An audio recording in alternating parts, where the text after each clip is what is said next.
Good day, Resistance. And good evening for those on a different time zone. And we're welcoming everyone to the show, which is Christianity Debunked, Deprogramming Draconian Mind Control. And today has actually been quite a day, well, really this week, in putting the show together. It's been so that even we're going to actually do another show next week, because there was an attempt to make this show interactive, and what we were able to do is we were able to present all the data, but of course we want to be able to bring the publication with it, the pictures and the movies. But first I would definitely like to say wholeness and balanced vibration to the Resistance members. Also introducing my co-host, Son. Wholeness. We holding it down. And today is a special show. Basically, what we're going to do here is we're going to walk people through understanding exactly why it's important for us to understand and to stop delivering energy to any external source, and also to encourage others to do the same thing. There's definitely something that is going on here that we are all involved with taking part in, which is making others aware of what exactly is going on. Just like you're becoming aware of what exactly is going on, you have the opportunity to pass that information to other individuals, and it will show to prove itself not only true, but also to be effective for that person's life if they're looking for heavy change and change in a positive direction. So what we're going to start talking about basically is a topic that is very lightly addressed in a lot of the esoteric circles. You either have an extremist who's explaining where Christianity came from, and at times they omit all of the details. They go into, well, you know, it's draconian, it's serpent, and then but they omit the details about where that exact origin comes from and who was involved. In addition, there's another scenario which also takes place, which is the individuals that attempt to prove the origins of things end up becoming somehow affiliated themselves, because what they find out is they find out a very deep story about what's been taking place here on the planet. To understand the esoteric knowledge of Gnosticism and Christianity is to be in the face of the creator of this system, this particular matrix. And I'll explain that here in very thorough detail. But before I even get into explaining any of that, I just wanted to talk about very briefly why it is me that just happens to be in the position to explain it from a level of experience. What I'm going to talk about later on in this document is how I don't really think anyone can discuss something of this type of nature in any full detail without having either been involved in it. You can't do it just from a level of study, because the level of study itself is only going to take you so far. There has to be experience. So basically what you're looking at here is you're looking at a certain scenario that takes place in an individual's life. That individual just happens to be me at that point, but there's a lot of other individuals that are also out there that are experiencing and have experienced the same thing. And what this is about is, in the beginning of coming into spiritual knowledge, most people come as children. They come as a state in which their parents are telling them what the religion is that they should choose. In addition to that, I do have to pause the show for a brief second. I need to do a sound check here because I'm getting some feedback noise, and I want to make sure I don't keep getting interrupted.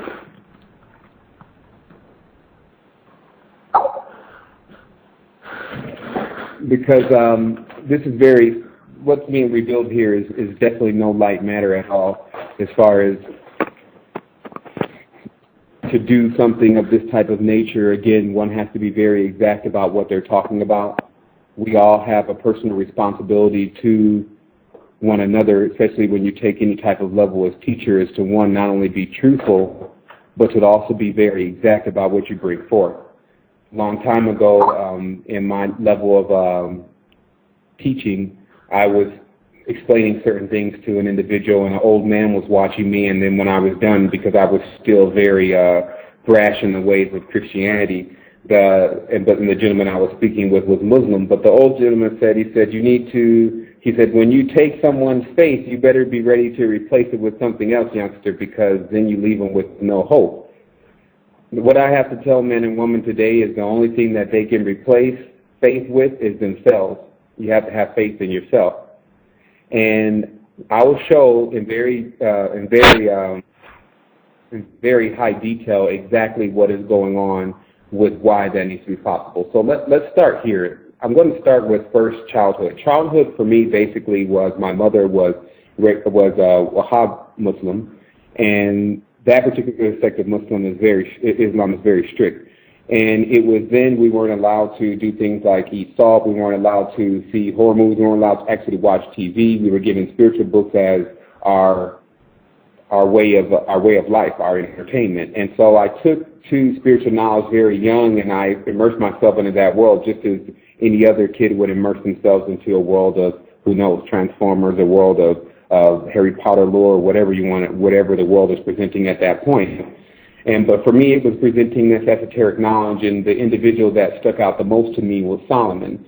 I think any man that started to travel the path of Islam or Christianity or Jeshu and Muhammad, anyone that travels that path does definitely run into Solomon from both books. And it's Solomon that becomes most intriguing for men because I guess, the first part is for the young mind, Solomon has lots of girls, and that's normally on the young boy's mind. But not only that, he has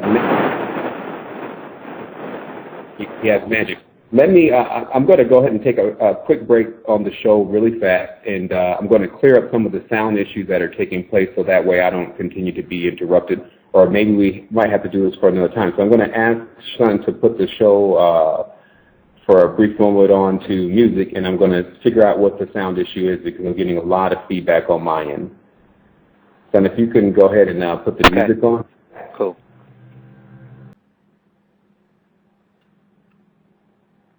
We're forward. Sevan, are you on? Yes, I am. I'm on. Oh, right. Just as a tidbit for those who want to, I do want to let everyone know I figured out what on is all related to. Basically, if you take every single letter in the English language and you put that letter in front of on, you'll get the core of that letter and what it's related to. Like P is Pon, Don, Ron, John, and you can keep going down through the whole English language, and that is actually what they call the power language. And it's only when you get to the sun is that actually the relationship between basically when the serpent takes on the energy. Like even in Tibet, they call themselves the Bon, B-O-N, and that's their energy.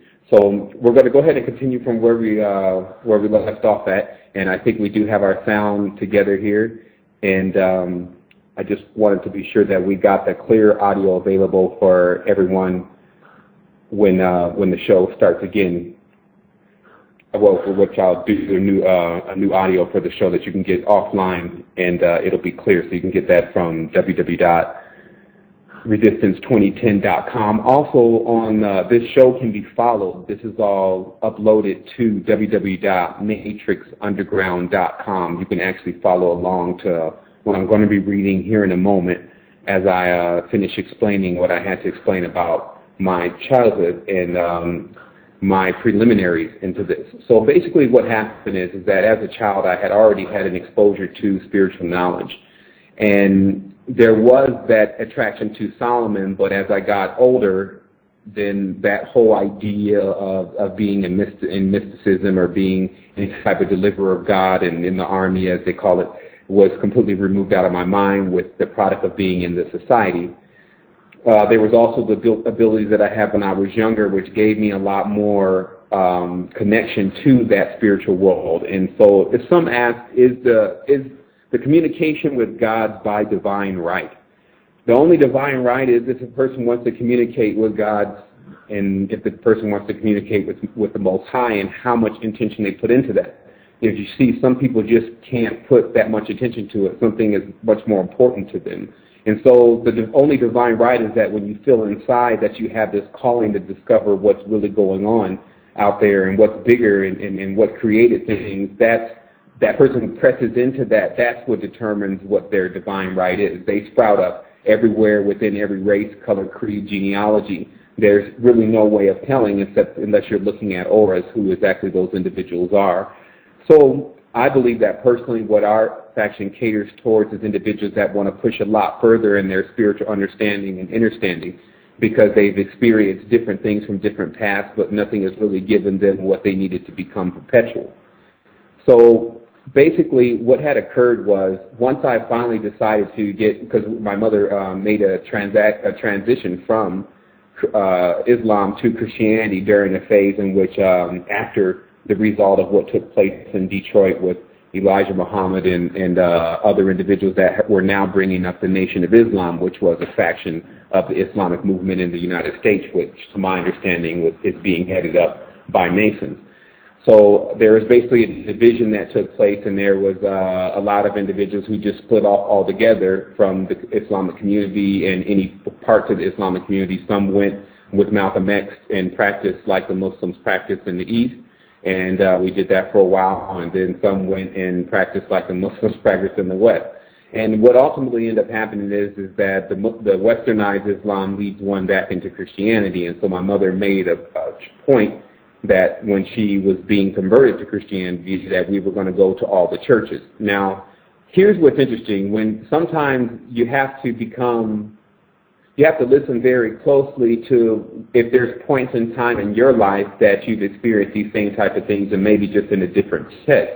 If you're always trying to judge the individual that's speaking, then you don't get the message that's uniquely for you. So the message uniquely for you is that, can you see in me somewhere where you were doing that on the path, and I'm now showing you that you're here with the after effects of what I'm explaining now. Meaning now become an individual that's telling you, hey, you have your own power, you have your own energy. The gods is a whole different thing that people need to understand more, but it's very complex. But the fact of the matter is that you can do things without them. That's how it's always been. What's located inside of you is the same thing that's located inside of them. It's just they have a lot more ability at knowing exactly how to use that, or what we call in the know. And so that's what my duty is here to mankind and woman, is to bring that information as I uncover it, because I'm on the ever quest. I've already agreed to go as high as I can, and I'm pursuing the Creator, and so that pretty much makes one's path endless. So what this is really about is that after we converted into Christianity, my mother found the most entertainment at Pentecostal churches, Holiness churches, even non-denominational churches, apostolic churches. But we had already been to Presbyterian churches, Episcopalian churches, and there's clearly a different thing going on in these churches, but mainly a rift between the ones who will call on God as they're giving it to you in their text, and the ones that are just sitting there, amen, all kind of cut and dry. So, of course, there is a bringing up of spirit that takes place in Pentecostals and those type of churches. They're not just sitting around there not doing anything. And so, as a child still, I experienced a lot of paranormal activity going on with individuals once they got themselves into this ecstatic state, which was mainly or predominantly by continuing to call one word over and over again, which in this case in Christianity was hallelujah, which is to my understanding means the sun is raised, but the sun in this case being Jah. Now, the reason why this show was put together also because there was a subtitle called Jupiterism, and that's what we're going to get into in the show, about exactly how it's one particular family tree that's operating on a collective hive mind that is manipulating the powers and abilities of the humans that continue to believe upon them instead of believing in themselves. So as I continued to accelerate through Christianity when I was younger, actually it became like a chore, because I was in a household where the church was always demanded we had to go to church at least twice a week. And at a certain point, I said when I got out of there, I'd never go back. But as they say, when the seed is planted, it's planted. So anytime you get into a point in life where you're in trouble, then you go into wanting to call on God again. Like they were saying, when the highest percentage of when an atheist is ready to believe in God is when they're in trouble. Because most people don't believe in God because they don't talk to God. And they don't try to understand God. That's what belief is. You can't say, I believe in you, son, but you never go to his baseball games, you never do anything for him. That's not belief, that's just talk. And that's the other thing that we're separating tonight, is the difference between talk and actually action, because that's what I was really dealing with. Never been a big time talker. I was really more about action, and now my action is matching my talking. So you can imagine how much action is taking place. So what this action brought about was, it brought about me wanting to understand exactly how this prophecy, powerful Elijah Solomon thing was working in Christianity. And it was a simple equation for it. And if you go into any churches, especially of the African American persuasion, they're going to tell you, son, you can go and tarry for the Holy Ghost. Now, this ghost just happens to be real. No one can really say that unless they've actually been in some of these sessions where these people have done enough praising and things to bring out this being, which seems to go under many terms, mainly Sophia, sometimes under the term Sirius, sometimes under the term Isis. What this is some type of illumination spirit that actually has a way of transfixing and transforming the individual that is receiving this being in their body. Now, it's amazing because science will completely accept none of it.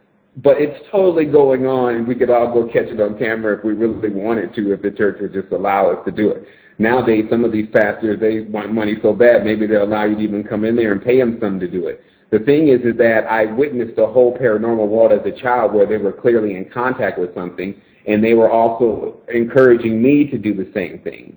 Now, there was one instance where I had been told by some elders, some men that were elders, that they would take this time out for me to go through this procedure.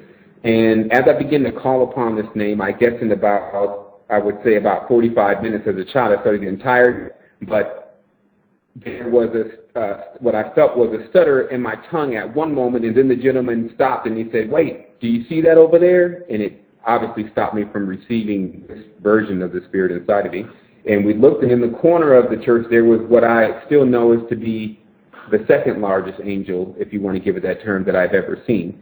And I've always treated that as the point where something was going to happen at that moment, but there was something else that was looking out over me to make sure that it didn't.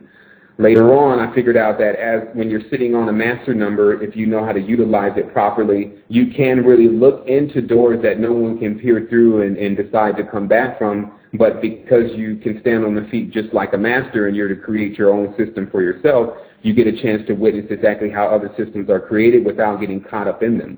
So I know that for sure has taken place from more of a factual level, because through my life in my pursuit for spirituality, because I became, after a while, what happens, you become like a spiritual junkie. This means that you're really looking for your next paranormal experience. And there was a very active world that exists, basically, is what I'm saying. It was a whole other world that no one was really aware of unless you were somehow serious enough to see and pursue it. And then after you pursued it, it basically talked back to you. At that point, I'll start off what I'm going to be revealing here about this deprogramming of the draconian mind control. I say here, a word doesn't become a world until you add an L. If you look at the spelling of those two words, you'll see that. What this is really about is it says in the beginning was the word. So as I talk about in the occult of the matrix, there's an actual way to emit words to create dimensions. But the word is not enough. You have to put God in the dimension. Because if you actually just keep creating dimensions and worlds and there's no one to fill them or no one in them, then what's the point? And so we learn really fast that as this next thing, if you're reading here, it says, this is the making of an external God. As it says, in the beginning, the Elohim said, let us make man. This is the making of an external God. As it states in the Bible in Psalms 82 and 6, I tell you, ye are gods, and all of you are children of the Most High. And all of the scripture that I'm quoting here, I'm quoting exactly from the King James 1611 version only, because that is the standard copy that was in publication and when Christianity swept through the Western world, and before then it was the Geneva copy. So you can easily go and type in King James 1611 PDF in Google, and you'll get a fresh copy to download PDF, and you can follow along on these scriptures if you would like, but they are quoted exactly. So right off the bat, the God of the Bible says, you're God, and you're children of the Most High. And it says, how many more times does one need to be told that they have within themselves what is necessary to rise above all this? However, what are you rising from? Where are you going? What is there? And who will be with you? These questions will be answered by the adept, meaning that once you hit the level of adepthood, this means that you're actually forging your own path rather than waiting on someone to forge it for you. Then you have these type of questions answered because you realize that you have to actually think out certain processes. It's your responsibility to, just like it's your responsibility to wake up. I say, since the proclaimed beginning of this current segment, which man and woman have found their spirits encased in physical bodies, most have been in constant service to the gods. This can no longer be overlooked and imagined not to be so. There has been a constant track record to prove that just about all instruction, guidance, cultures, modes of life, and even languages themselves have been passed down from graduated life forms. These advanced life forms contain at their core the same thing we have within ourselves, the spirit which finds its original generation from the Creator. This spirit is called the unbegotten because no one can decipher its origin or composition. I remember at one point I could really ask any question and get the answer to it as long as I kept asking that question long enough. But one of the only questions I never got an answer to until just recently was, what does it mean to be unbegotten? What does it mean to not have a beginning? And because we could never fathom something, from what I thought, we could never fathom something like that as from a human standpoint because we've been created, so we don't understand anything that it didn't get created. But what I realized that it was a much deeper thing. It didn't mean that it wasn't created at some point. It just means no one knows. No one was able to figure it out. And that is the thing about the spirit that just agitates most of the life forms that try to become elite over the Creator in a delusion, is what exactly is the spirit made out of? Now, true enough, they figured out how to encase it and infuse it at times within certain life forms, but the fact is where it actually comes from and how to generate it, they don't know. So, I go on, it says, in the Bible there is a constant reference to ark. As it states, Noah was told to gather all the creatures in the ark in pairs. As a child, that story may suffice, but as an adult, if one could be silly enough to believe all the animals in the world were squeezed into a boat in pairs, I mean, that's crazy, but one should not discredit the story altogether. And it appears that there are several arks or archives that hold knowledge of great proportion and vast intellect along with application. This is actually a command given of the gathering of DNA.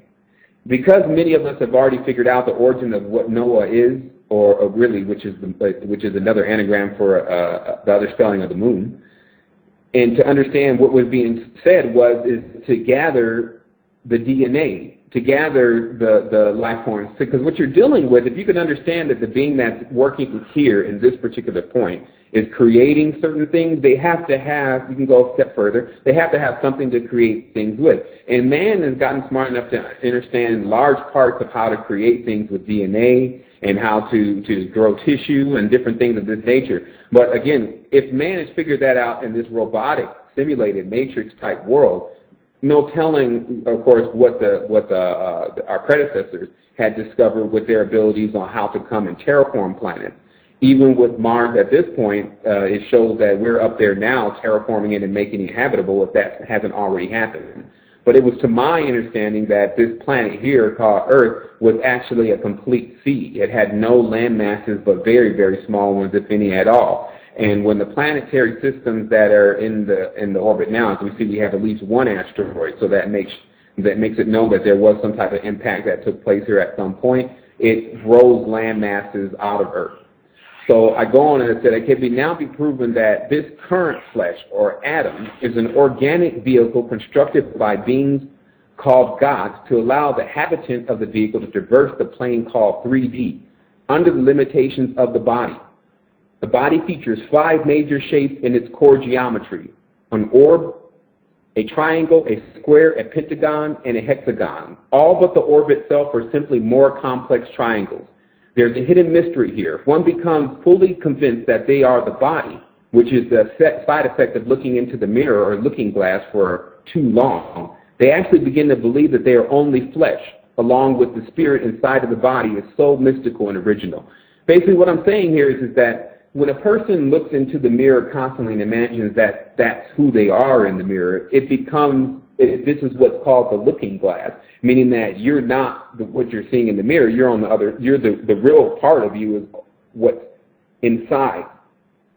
And those who've done any type of astral traveling or coming out of their body at all and have witnessed their body there, why they've done that, know exactly what we're talking about. It's where your brain is actually encased in your aura. Basically, who you are, your information of who you are, and all this is actually in your aura, and the body is something of a separate nature that can act on instinct and it can act on repetition for a while, but it definitely needs the spirit and the aura to continue to go on. And I'm going to pause a little bit on reading exactly through this, because what I wanted to do is I wanted to make this interactive, but more than anything, there are certain parts of this, instead of all of it just explained directly out like this, there are certain parts of this that I really want to get understood, so that way I can get into other areas that are a little bit more light towards the end of the show, so that I know that we have enough time. Basically, I'm just going to sum all this up really to a large part of the point. A large part of the point here is that it's quite apparent that if the God of the Bible, who's known as Jehovah or Yahweh or Yahweh, has put its name in just about every single spiritual book, then that obviously means that as far as from a spiritual level, this being is the one that has accomplished some level of something. And I want this level of something has completely allowed to stay finite and has allowed to stay cohesive together, because they're actually all the same individual. When we show the interactive show next week, what we'll show is that when you look at who's supposed to be El, when you look at who's supposed to be Saturn, when you look at who's supposed to be Hades, when you look at who's supposed to be Zeus, when you look at who's supposed to be Quetzalcoatl, and all of these individuals, they all actually look the same, because they come from the same tree, the same family. So I talk about here, I said, when one realizes the play and escapes the false pretenses of the dominations of the body, they become spiritual beings, globules of etheric centers of great pleasure and perception, and capable of the perpetual orgasm. They then inherit the persona of the Creator, which is immortal, timeless, perfect in every way, as they have become aware of who they are. It's that simple. Now we will show what has made it complex. Because realistically, the state that we're attempting to hit is the state of pure energy. It's a perpetual energy that we're looking for that exists within all planetary systems that have a lot of power and strength. And we witness that, or a fraction of that, when the human body goes into the state that we call orgasm, and that's why orgasm is so similar to orgasm.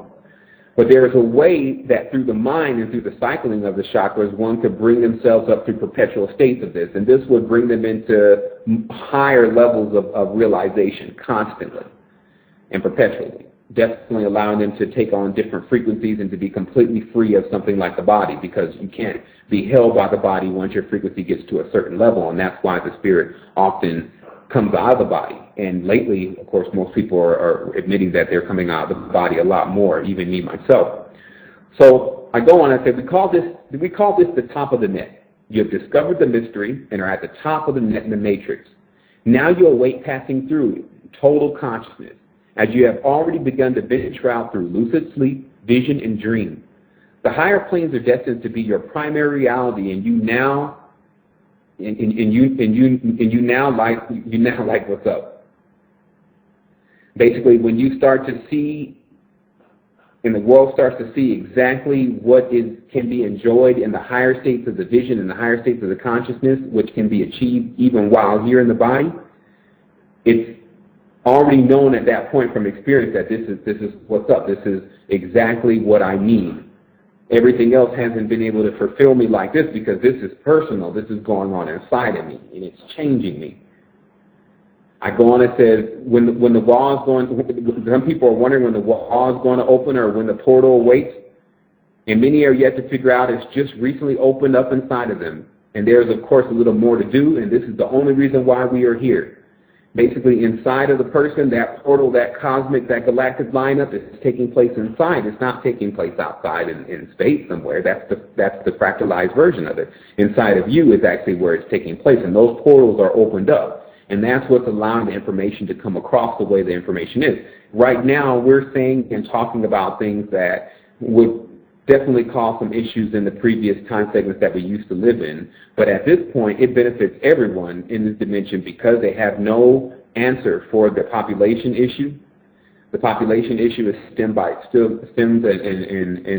instigated by two things. One, everyone is living in cities. So because the government wants everyone to depend on them and domesticate them, then they don't want people to live in the country to learn how to support themselves. So they're all crowded in cities. But it's still an issue with the population, but if they were spread out, it wouldn't be as bad. So the other thing is that, as you see, there's the Agenda 21, which is looming in the horizon as their solution for the situation, which is to just get rid of people in order to make more room on the planet. If they do that, they said they need to take out 350,000 people per month. Human beings are used to living in a level of sleep where none of this is their problem. That's how they treat everything. So there are certain of us that say, no, I need to get involved from what level? I'll tell you the level that you should get involved on is spiritually. Handling it from any other level, like politicians and things like that, is only maybe hitting at a leaf or hitting at the branch, but you're not going at the root. This has to be done on a spiritual level, and it's time for people to understand that dependency that they have upon what they call God, which is still different than the Creator, has inbred something inside of them where they're just not looking at things that are clearly in front of their face.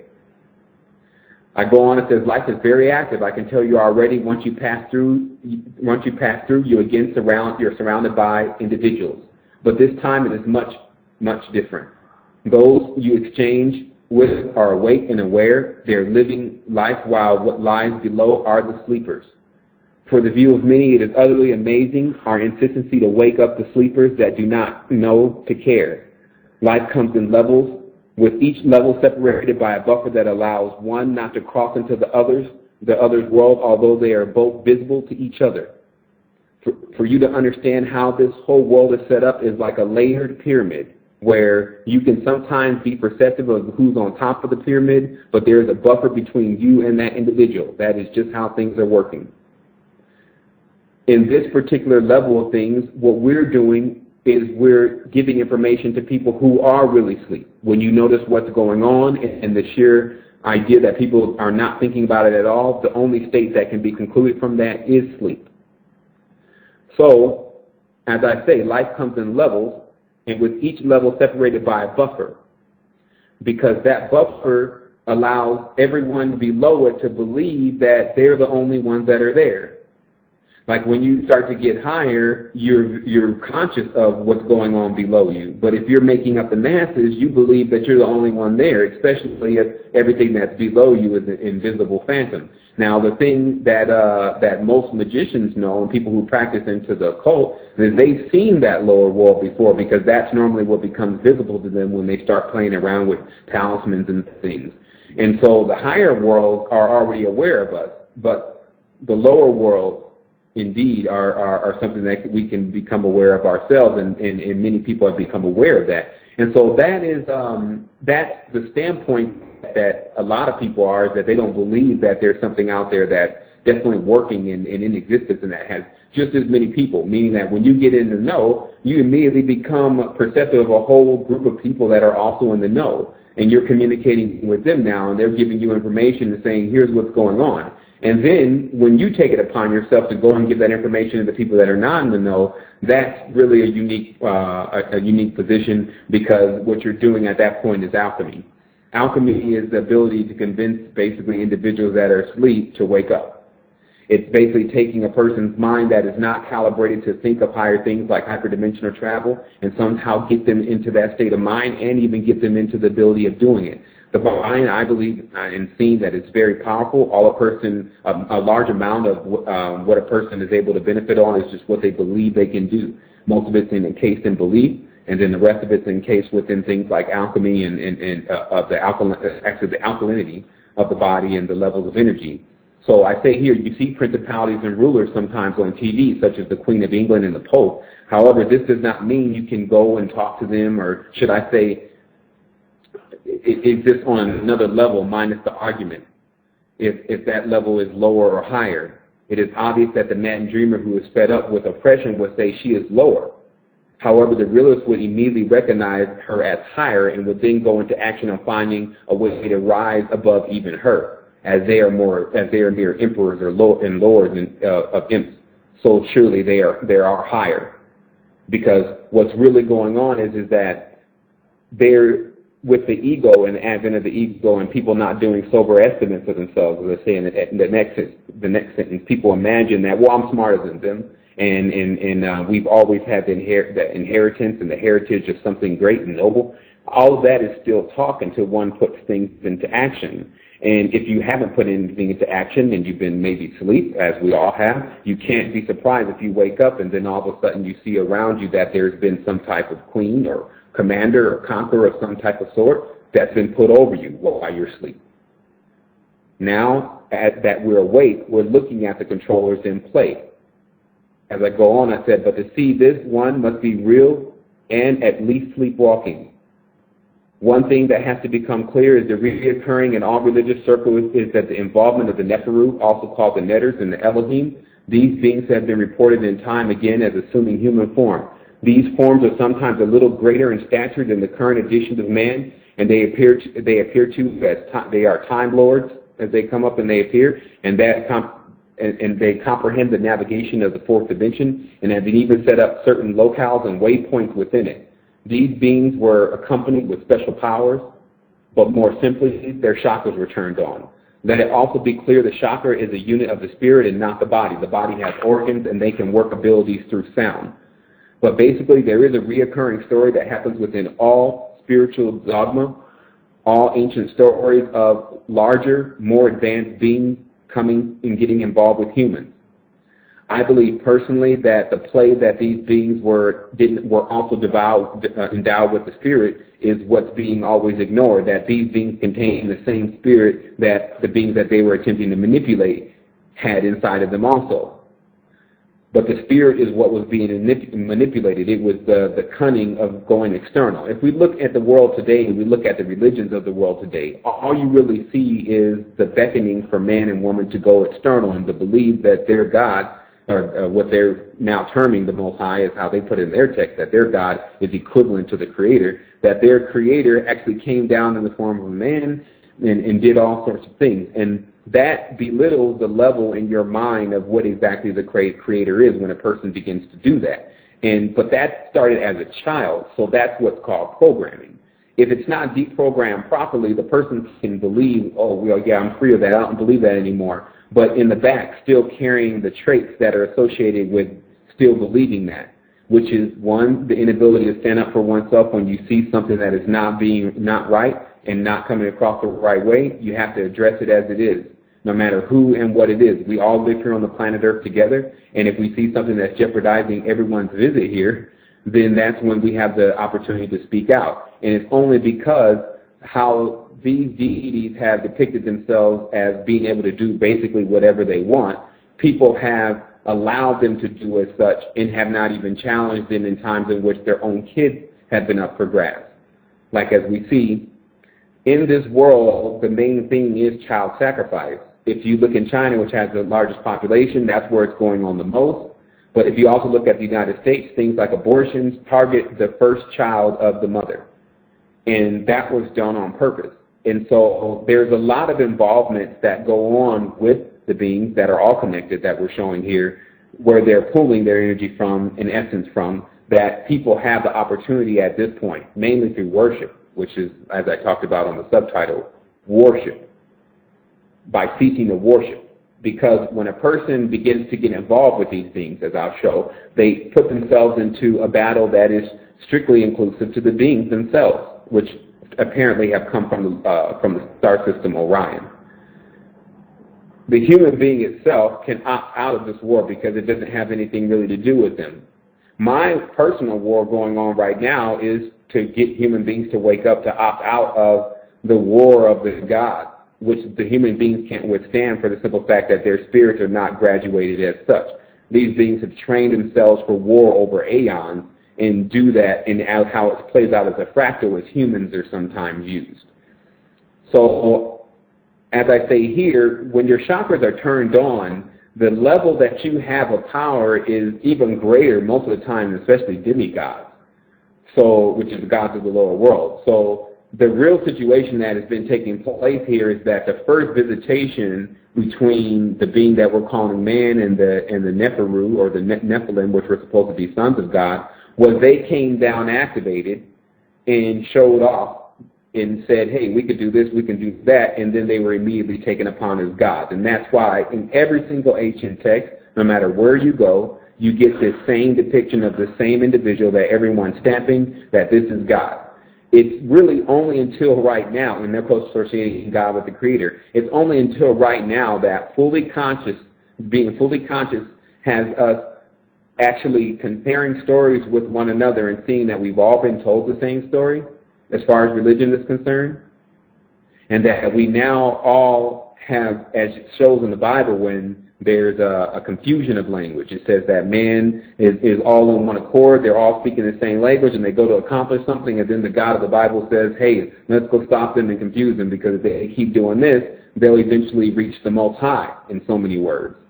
So what we're looking at is, and I'll show definitely the scriptures to support that, but what we're looking at basically is the malicious involvement that has kept people from the Most High, has kept people from the Most High by allowing them to be diverted, their attention to be diverted to other beings that have a whole story and things going on that keep the humans basically entertained. So I go, knowing is simply not enough. It's just the beginning. Many things that will be presented here are obvious and right in the face. It may be of value to look at oneself when this is over and ask, why didn't I not see that? It was right in front of my face. The seeker is always having these kinds of moments. It is then you will discover that it is not that you did not see it. It is something else that gauges when it's time that you actually see it and when you're ready to see it. Because what's happened here is that all of this has been going on since 1930s, 1920s, 19 whatever, and there's been very few people to come out and say anything about what's actually happening. It happens in small groups.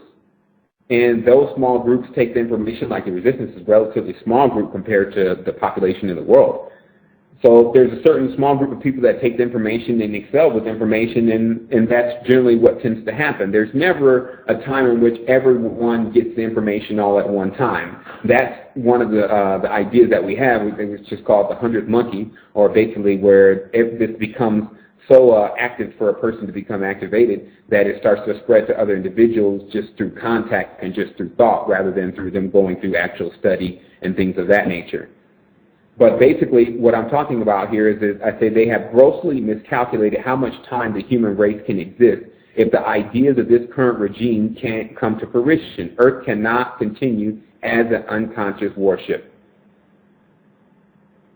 The time in which has been calculated for how long that everyone is to be here is pretty much is actually not even really thought about by most individuals, but by those that call themselves scholars, they've given years and years into the future of when human life will still be in existence. But that would be, of course, if human life was just allowed to continue at the rate that it is now without any involvement from individuals that see that they need to do some level of depopulation. But the level of depopulation is really going to come regardless. So if they would allow people to go into inner space, meaning that it will get to a point where there's too many people here on Earth, whether it's going to be 3 or 4 years from now, or whether it'll be 40 or 100 years from now, if at this rate it would be a point where there would be too many people here. So how do societies get into situations where there's too many people actually in one area? That seems to only come about when the spirit has been neglected and the fleshly body is what's in play, because flesh is what fills up the mass. Flesh is what covers things. Spirit can exist in small spaces and still be totally conscious. And so I'm going to go on here and say this is why the God of the Bible, who is YHVH, also known as Yahweh, or YHWH, also known as Yahweh, or Jehovah, also called Jove, known by the Greeks as Zeus, who is Esus, even has Saturn or Satan in his retinue, because they are all into the same thing. They all spring forth from the same tree, and there is something about them there's something above them on an entirely different level that they are in constant awe of. And this confusion ensues amongst the beings themselves, that they are sons of an already quarrelsome father god. This is the nucleus behind the Orion Wars. Some of the gods are called Baals, which is synonymous for Lord in English, since the Baals are always fighting and proclaiming each other great over the other, like Joseph's brothers. Such situations ensue when one begins to re-edit the main work when they all document their legacy, in, which is the Bible. His story, not yours per se. It begins as such. This Bible in itself is their basic log or chronicle of their wars. As you see in the Old Testament, there's many wars and there's many names mentioned there. If you understand Kabbalah, you can see where gods are being created and gods are being destroyed. As it says here in Ephesians 6 and 12, Jesus exclaims they are in a war, not with flesh and blood, meaning that humans do not matter. They are wrestling against principalities and rulers, etc. So they want you to join their war that has nothing to do with you. And I will show that they are basically brothers who now have become serpent brothers if they always weren't, warring against each other, and you can just opt out and enhance yourself. Now, I don't know personally who these beings originated with, which is something I talk about on the site, is if they originated as serpents. Because there are a lot of works to support that they were sheerly spirit beings, as we all really are, and they can choose to take on certain traits. And of course, as we see their involvement with genetics and things of that nature obviously shows that they could do such things if they wanted to make their own spiritual or actual physical body in this case. So at some point, they ended up blending with the serpent. So whether that was always the case or not, I'm not sure of. But at this point, they are all entwined in bloodline. So here the statements are made as such. I am the Lord, and there is none else. Now, if in the beginning of the Bible, and that's Isaiah 54, 45 and 7, if in the beginning of the Bible it said, in the beginning, Elohim, which is plural, make man, and then here we are in about the middle of the Old Testament, it says, there's no other but me. This is exactly what I'm talking about when, and notice the word Lord is now being used here rather than the traditional Bible where it actually included the name of the Tetragrammaton there. But there is a difference between the Lord and the Father for in these bloodlines, because basically what happens is that there's always a fight that goes on between the Father and the Son to usurp the Father from the throne. And so the story goes is that Uranus and Saturn went to war, and there was a removing of one's genitals. So basically what you have here is they have sons fighting fathers, they have wars going on, and this is all of what the human beings are invited to come enjoy and have fun. It says here in Psalm 5 and 4, for thou art not a God that has pleasure in wickedness, neither shall evil dwell with thee. So David is explaining that God doesn't take pleasure in wickedness and he has no evil inside of him, but in order to create evil, it has to be inside of you. And the scripture says there is no part of that exists in God. So basically, I have hundreds of such contradictions, but some of them are far more important than others. And the constant contradictions are ignored by the believers, and it's putting them into further states of sleep. The whole book itself is a mind job of great proportions and should be considered as such. Prophecy is a plan to profit. The idea is to rewrite the future and past so people can alter their true inherent beliefs of what they really are. The character Jesus is alive as a free reigning thought form now. But it should be clear that he never physically walked the earth during the time he was said to. Again, he may be walking through dimensions now because that is just how magic works. It works off people's beliefs.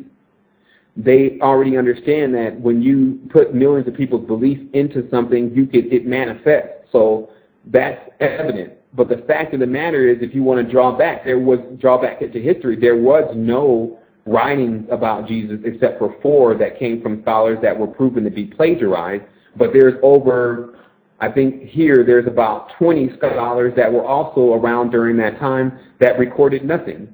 And I said, out of all these historians around during the time of Jesus, none of them ever recorded him, not to mention Jesus was also with 12 disciples.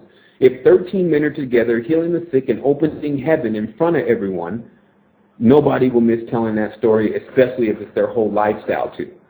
Because some of the miracles that are proclaimed in the Bible, if any person is seeing that and witnessing that, that is going to spread so fast, and then you would easily have one of these historians who are always looking for something to document that will pick up that story and say, okay, damn, we're going to go ahead and write about this, and we're going to even go and do a personal documentary. These guys are no more than reporters seeking to put their name in history or in the great library, so they're going to be tracking down every single story of this type of nature that can be told.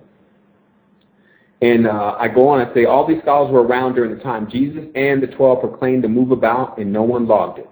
As I mentioned earlier, all these beings spring from one particular tree, and thus they are on a collective hive mind, such as the same system the reptilians are noted to be on. This is why the God of the Old Testament is so adamant about keeping the bloodline pure. That also exists with the so-called elite of today. Also, it is now clear that since they continue to cut themselves off from their original source, they are on the decline as far as spiritual energy and power. Because they continue to, and I'll go finish here, it says their God has become science or scion, and science has limitations of discovery. Discovery is limited by the mind that attempts to make the discovery. This is why they have to use everyone else's mind to figure things out. This was the Enochian command given that the universities should be erected and minds should be formed to the will of the controllers. The controllers, in trying to go in the opposite direction of the creator and still trying to become the creator themselves, have leaned on science, but unfortunately, science is something of even the imagination itself. So when you limit your imagination, you limit your level of discovery. Because as they were showing, when a real experiment is taking place in the laboratory, it's determined by the mind state of the individuals that are performing that experiment after a while. And especially when you're dealing with anything from a level of portals. If you're going to open up portals, that generally has to be done from an individual, like they call in the Montauk chair. It's controlled by the person who's sitting there. So there has to be someone's mind that's strong enough to actually be able to comprehend the information coming across the portal. And they've cut themselves off from the information because the portal itself is cognizant, meaning that the Most High determines who comes across the portal and not when it comes to getting higher. The Baals are constantly interacting with men. They are also called angels. Here are a few of the collective we will be discussing before. But before we do, it should be clear that everyone in this world is not Canaanite. There were people here before their segment, just as there will be people after it. And saying that a person cannot reach the Creator unless they grow through your God is ridiculous. Many things have come into existence that know nothing of this small rock called Earth. So to say that they would even need to go to reach the Creator, to say that they would need to reach the Creator because of something on Earth they have no way of knowing about shows just how foolish many have been. All the other things that exist out there, or if there's only one way to the Creator and they got to go through on something that exists on Earth, that doesn't even make any sense. That's foolish. And I said, what is the value is for everyone to understand this whole thing means prison to the mind. Or as this word we decoded means pre-Zion. Here we have Uranus, El, the bull god, Cronus, Saturn, Hermes, Mercury, Saint Germain, Eliphaz, Levi, Zeus, Jesus, Isu, Oceanus, Osiris, Oannes, Janus, Two-Face, Fork-Tongue, Dagon, Pendragon, Baal, Baal, Abel, Baphomet, Odin, Wotan, Wotan, Vulcan, Venus, Veraculture, Quetzalcoatl, Enoch, Moloch, Hanok, Tubal-Cain, Smith, Noah, Upnefishtim, Abraham, the Brahmin, not a singing group, Isaac, Jacob, Nimrod, Melchizedek, King Hiram of Tyre, Michael and the devil, Christ, the Antichrist, Satan and the saints, Lucifer, the light workers, Leviathan, the Levite priests, and of course their consort, Asherah, who is also Hera. So for the person that's looking at that in studying, when you see all those names, you really see how they're all connected with each other, even by the way that they're written there. And then doing a little bit more studies, it lets you see there is actually, should be on the interactive site, which is, again, on www.matrixunderground.com. There should be an actual picture of this pantheon that exists under Uranus. I say all these beings and their various stories and quarrels with one another should be looked at as one big dysfunctional family with the sole ability of being in the know about certain things. This is how they control, by keeping you out. We will fix that. Many of these beings are the same thing, Just as it is still a custom for a mother or father to name the child after them, this was even a greater trend in the old days, as you can see with the royal families. You have Louis XIII, you have Prince Philip IV, etc. So basically, there was always a renaming of sons and daughters and sons and daughters. And again, their spiritual ability is much different than what man is experiencing now, because they had the knowledge of certain things on how to turn it on, how to become perceptive of it, and they were even able to create certain external things like glasses that allowed you to see the other realm where you didn't need a third eye. So this is the family that is continued down the line, and they are intending to be continuously worshipped as gods. The fight that continues amongst them all is who will control what, by rising through principalities and getting people to believe in them to boost their energy, just like the world parliament and the politicians. If you do not believe in them, they begin to threaten with untold atrocities, but their favorite punishment is fire. They are fire gods, and they take pleasure in burnt offerings and holocausts. Volcanoes are named as such because of Vulcan and Vulcan. And because the so-called elite feels as if they must act out for their icon or gods as devas, they pelt their foe with nuclear, uranium, and plutonium arsenals. They are fire gods. This is their emblem, and that's why there's always candles and things around anytime there's ceremonies and things taking place, because they heavily believe in the power of fire, which exists everywhere. A flame can be lit anywhere. And when they act out as they believe they are gods on this realm, or at least demigods they can be even accredited to being, they use these type of weapons and things that they've developed to basically emulate what they believe their God is. Going on here, I say Cain in the land of Nod. Cain's true genealogy is separated between two stories. The Bible, the one in the Bible, is known to be incorrect. In addition, as many of these names do not just describe a person, but a whole race of beings, do keep that in mind. When one says Cain, you're talking about a whole generation. When one says Abel, when one says Eve, or when one says Adam, you're talking about a whole generation or a whole group of beings, not just one person. So I said if it is either Cain is the offspring of union with Eve and the serpent Samael, which is the story that holds in the Kabbalah, or between a random union between Adam and Lilith, which is also the story that's located in the, I believe, the Mezerath, and also the parts of the Talmud. So basically, it's already known that from the original text that Cain was, as they say here, was a seed of something else that wasn't directly related to Adam and Eve. We don't want to get into here of who's good, who's bad, that's not going to get anyone anywhere. We're just detailing the story here. It goes on, I said, it also appears very vividly that there is ability to create spirits with words. Basically, the Kabbalah is a hybrid Lego system with unpredictable outcomes for the novice who evokes in carelessness. Magic does not tolerate disbelief. It is very real. I say that on my feet and not on my knees. When you know who you are in the unlimited space of who you shall continue to be, nothing can convince you edgewise, demons, men, or gods. Understand that what you see in all this, because a lot of people, they read all this stuff and they do one of two things. They either get immediately afraid and they start to look for some type of God or something that can protect them, and they end up getting involved in the system, or they neglect the belief of it for the simple fact that they don't have anything as an option to latch on to after that. I will tell you, all these stories that you're hearing about these gods and what they do and what they're capable of doing, one can be exempt from when understanding the power of themselves. But because most people have their power tied within other things, it's not just the gods. Even though what the gods have done is they've started manifesting themselves as other things. They've manifested themselves as computers and named themselves as such. They've manifested themselves as Barbie dolls and named themselves as such. So the thing is that, but there's something that every person has to look to, even if they don't necessarily get involved with church and things like that, that may be pulling their energy and allowing them to be distracted from exactly where their power actually is. Because one can get off the planet at any point, but this true sign of that is the process that you see me going through at this point. And that's why I want to share this process with everyone, so that one, that is documented, two, this is a path that is basically down a path that not many people travel, because it's easier to go with all the gods. It is a lot easier to take this and say, okay, I can just believe upon this, and then I'm just going to go with that, and then I'll just wait and see what happens. But then you'll be waiting. So I say Lilith is symbolized by the lily, and that lily is the fleur de lis.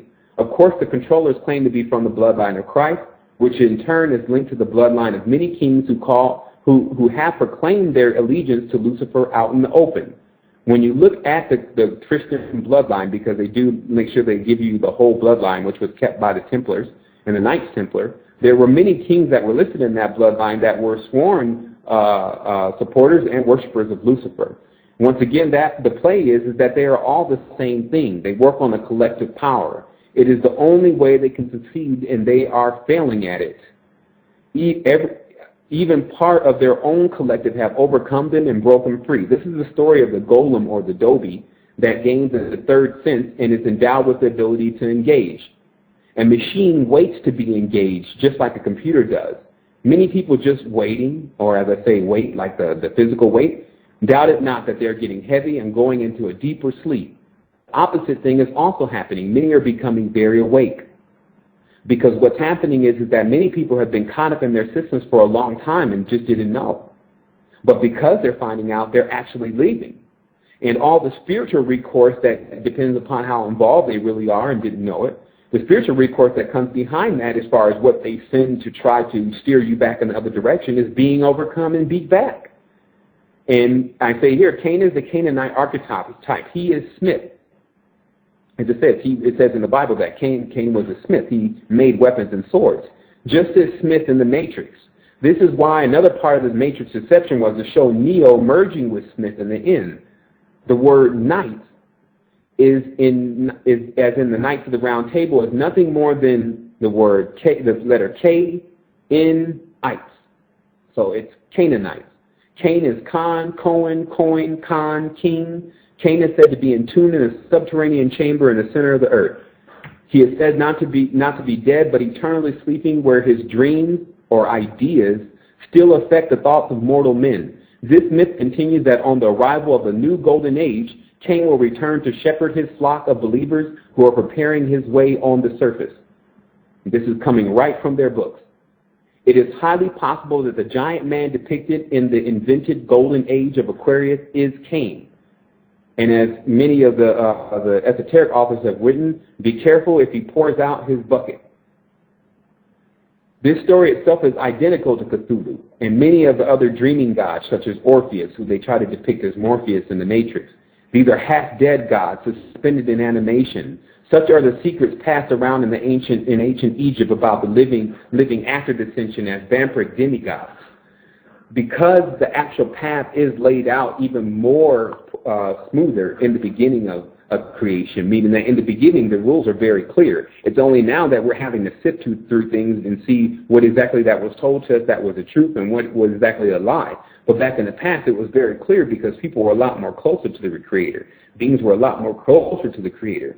So once beings chose to turn away from the Creator, they knew what direction that they were going in. And that left them half dead in suspended animation. It's talked about this in a lot of the Atlantean novels about how they have to communicate with these beings, but they do control things from a dreamlike state, which I also believe is why there's so much control over our dreams, with why when we wake up, the dream is immediately gone, almost as if it's been removed. But of course, there's ways to train the mind so that it can't be removed. Writing down dreams and things of that nature and getting more into that allows you just to remember. So everything that they can do that they barely can do with their weak power, like the fluoride and different things of that nature, one can easily counteract with something. But that also means to be active. When you're active, you just don't do certain things because you realize you don't need to repeat the lesson over and over again. That's what it means to be active. That's when you show the responsibility of being active. Or else, if you're in control of something that's very powerful, and then it gets out of line for one moment, it destroys many things. So I say here, it is true, the masses of people do not do things until they feel it is most necessary. This is domestication. Even the fleshly man is no longer a wild animal.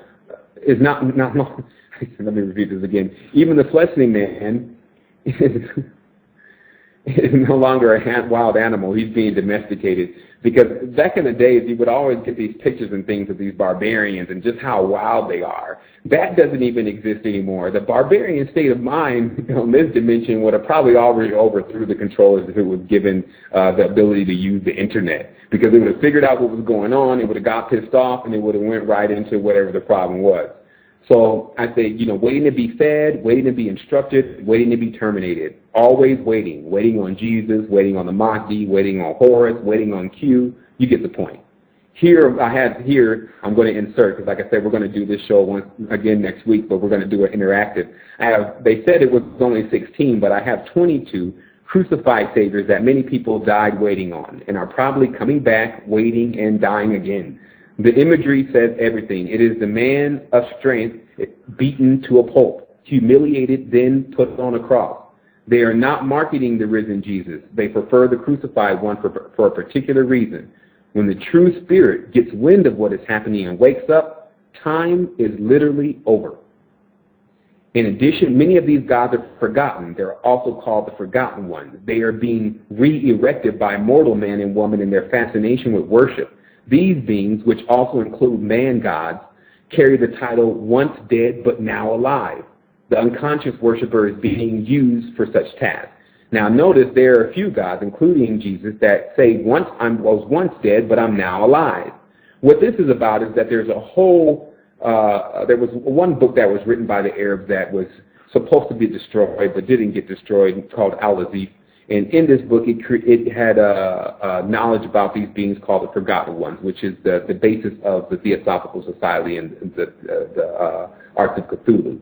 But basically what they're doing is they're opening up dimensions to beings that were intentionally by, I can't say it was the creator, but I can definitely say it was by higher beings, put into a level of where people would never know that they exist because of their level of atrocities and things that they do to innocents. Because of this fascination with worship that's been brought about in countries like Russia and Germany, which is extremely Gothic, really to a level of necromancy, they've brought this ancient knowledge and they're trying to bring it forth into the modern mainstream and bring these gods back to life. And so when they do come back to life, they always say, I was once dead, but I'm now alive again. And that means that they've now been remembered because it is a curse to have yourself forgotten. And that's why everyone on this plane in particular should do as much as they can to have something of positivity, especially surrounded by their name, so that's what is remembered about you as something positive. Going on, I said, these types of people will always be the workers, the ones that are bringing these beings back. They'll always be the workers, not the owners. The members, but not the pastor. The disciples, but not the guru. So in this state, they will never know until you realize it is entirely up to you and you alone to get up and to get ready to trek higher in your existence. You will remain in dominion, being subconsciously controlled by the deluded and those not thinking clearly for various reasons. They suffer from ideas of supremacy, which are the most infectious to clouding the mind. This is called the Chosen One program. It is very difficult in this time to dissect and break down any of anything of this nature unless you have been involved from its highest level. This is always the trouble with religious dissertations and debunking. You either have those who have read every single book about it and have judged it as such, but of course they've never attended in spirit and in truth. When I attended Christianity, I was attending in spirit and truth. When I was attending Islam, I was attending in spirit and in truth. And that's when I discovered an interface with the beings that exist there. The last being that I interfaced with before I realized that I didn't really need to interface with any more beings except for myself was this being called the Tetragrammaton. That is the God of the Bible. That is this fourth dimensional God that can manifest anything on this third dimension because everyone here is below it. The beings that exist on fourth dimension have mastered time. So it is also to my understanding that these are serpent-like beings, although they don't represent themselves as such. They remain hidden. So we'll keep going here. I said it is very difficult in this time to dissect and break down any of this. Now keep going. The next paragraph, it says, in addition, you have those who are just blindly following along using the same technique as many of our short-lived ancestors. That is the one of blind, unwarranted trust. Our ancestors in history have been forced in many cases to be worshipers. Such states are not normal. They like to say that the animals are worshiping the Creator too. That's what they say. In a lot of these books they say, well, all the animals worship the Creator too. Well, that is the clue that they are not worshiping any way like man is, and they do not sacrifice, and they don't have ceremonies, and they don't have any of that. any of the likes of that. So if we're truly worshiping the Creator, then that comes with just being. Like you see the animals and the insects, if they're worshiping the Creator, if they're on a mole where they're worshiping the Creator and they're just living out daily life, and that's how we should be doing it too. We shouldn't be sacrificing and doing all these different things that are entailed with the gods. But understand that what the gods are attempting to do is fuse themselves with the Creator all the time, but it becomes very sticky, or it doesn't actually fuse together very well when you see the personality of the gods, and then you understand the power of the Creator. There's no way that the gods and the creators can be the same, because the gods admit to making mistakes.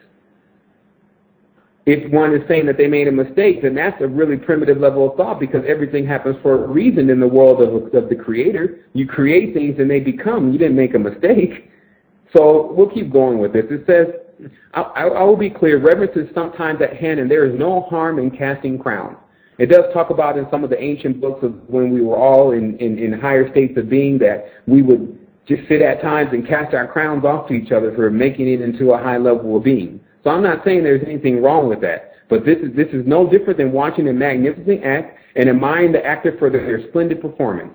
However, if one starts to look upon the actor as some type of savior, a scapegoat, genie in the bottle, or a possible way to cheat or get ahead in life through some unseen advantage, this becomes questionable and should be paid careful attention to. This is the borderline. This paragraph right here is the borderline that most people are on when they deal with the deities and the gods. They want to rub it like a bottle. And I can actually admit myself that in certain times, even the sheer want of going and ascending is almost like the genie in the bottle effect when you're looking for a God to help you ascend. You're saying, I want ascension. So everyone can be guilty of doing this at some point. But notice there's a level beyond even this, which is somewhat curious, but not exactly the folly itself. As I say here in the next paragraph, if this goes a step further and the person is then willing to prostrate themselves, beg and entreat, bequeath, or even sacrifice what is precious to them, then they have become open to the infectious force that is being quarantined from the galaxy, the worshiping warships. What's happening now is that if a person is so blinded in admiration and feels like they need to beg, prostrate themselves, and entreat something, even sacrifice to it, basically giving up their energy to it, this is the infectious force that's being removed from the galaxy, because this is exactly what's allowing things not to be able to support themselves. When they're getting out into higher levels of existence, they're always looking for something beside what they created themselves. This creates something like a droid-type being or a robot that's waiting for an engagement rather than being creative and doing something on their own. And then in the meantime, while the person's being unconscious, the world itself is being used as a collective hive mind to do things in the systems in which it's crossing, because it's moving. So you can look at it as a ship, and because everyone is here worshiping, you've created a warship. I said these days a person is easy to determine something as true when they either, one, have an experience in that's life-changing, such as gem reflection and deities or spirits themselves. Gem reflection with the deity or spirit themselves. This means actually coming in contact with the being. Or two, they have people that they know that they have respect for, that are involved, so that they are taking blind advice and direction from them. Or three, they're following the masses, assuming that one out of the millions involved, someone has done their homework about the authenticity of what is being believed. Meaning that these are, to me, the three main reasons why a person gets involved with spirituality. They either at some point have a mystical experience, at another point they have someone that they respect, like a mother or father, that's gotten them involved and they've just taken the advice, or they weren't really religious or anything at all, but when it got time for them to be that, they looked to what everyone was really doing. Like the bandwagon person, they go, what are most people involved in? Oh, they're doing the yoga, they're doing the New Age thing. Okay, I'm going to do that now. So this has left the world in the state that it's in now, and thus there are only two types of people: those who truly know and those that are not in the know. Those that are not in the know are further divided into two factions: those who are pretending to know and those that could care less. That's all that you have here on this dimension. When you see it as that, things become a lot more simpler, and you get a lot more energy to take care of what you need to take care of, because you realize you can see a person and really make a determination whether they're in the know very fast from a short conversation. So it's two types of people here. The elite, they know. So their conversations, they don't tend to have conversations with people that don't know, because what is that conversation going to be about?